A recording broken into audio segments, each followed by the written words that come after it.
Hello ladies and gentlemen and welcome back. It's Snap Raccoon, and this is going to be a rambly kind of random thoughts commentary about just the graphical presentation of games from, basically just going forward and getting on the debates about and the recent comments about the Xbox One kind of be upgraded with getting the graphics right and sort of optimization and all that kind of stuff.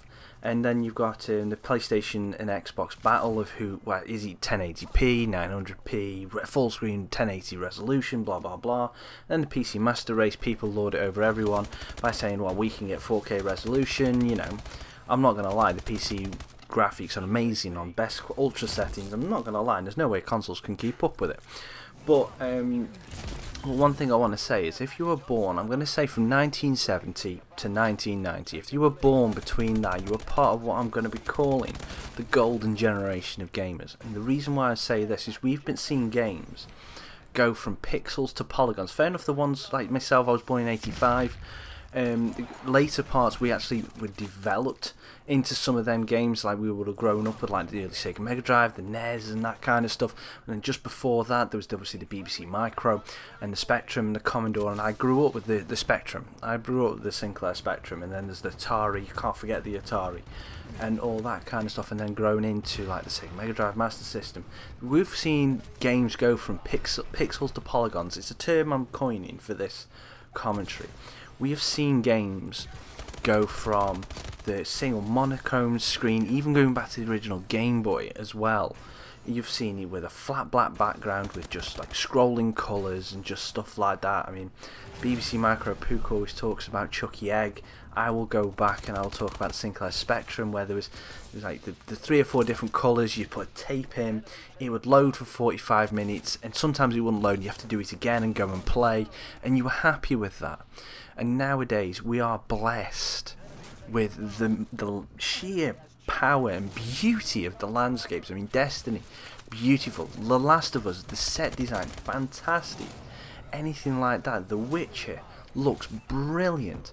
And anything with an open world. I cannot wait for the new Final Fantasy to see what they do, because they always do something really phenomenal with their thought and basically the weird kind of way that they build their worlds. Always looks amazing.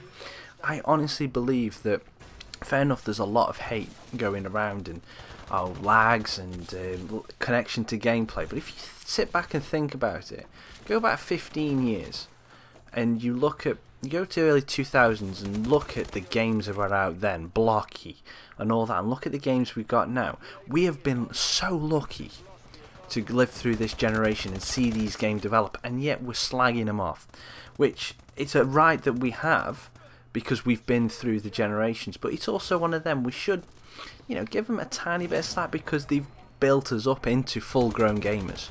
We've gone from the little kids into full-grown gamers, and I actually feel sorry for today's generation, who at the minute they're kind of going through this, and technically the next stage is basically full immersion virtual reality. There's no real. You can get more realistic, but if you think you're not going to see the massive leap from pixels to polygons, is what we went through when we started playing the games. So I feel sad, not sad, but I feel that this generation is spoiled a little bit with the games that are out at the minute, because they're growing up with these beautiful looking games, and to be perfectly honest, over the next 10 or 15 years they're possibly not going to get more beautiful, because there are going to be limits to what you can do. There's only going to be so far you can push the graphical technology. They're going to look sharper, they're going to look more realistic, they're going to require more interaction, but without it being real life. I mean, you look at some of the graphics now. I mean, my parents will come in and look at a game that's released like this year, and like MLB Baseball or NBA, my dad sometimes will think I'm watching it on telly, because, it looks that good. And don't get me wrong, there are obvious nuances and little bits you can tell that it's a game. There's the HUD, the HUD. You can tell it's a game, but it looks really good from an outsider's perspective, other than from us. So for games, they haven't got a real development curve. They're kind of only going to get a little bit better. So I actually feel really happy and feel lucky to be in this what I call golden generation. We have, it's been brilliant for us. So onward to the next one, so to speak. I hope you've enjoyed this little commentary. It has been a bit rambly. There's no real point to it. You know, it's not real trying to bring any controversy. I just, you know, controversy, or just want a bit of lightening, really, because I think we are lucky as gamers to have enjoyed everything. I mean, the original Game Boy, to go to look at the handheld devices now, the PS Vita, and that kind of stuff, they just look as good as the consoles.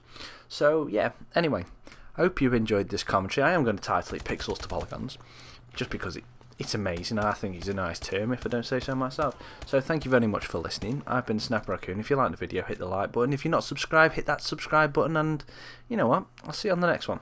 Ciao.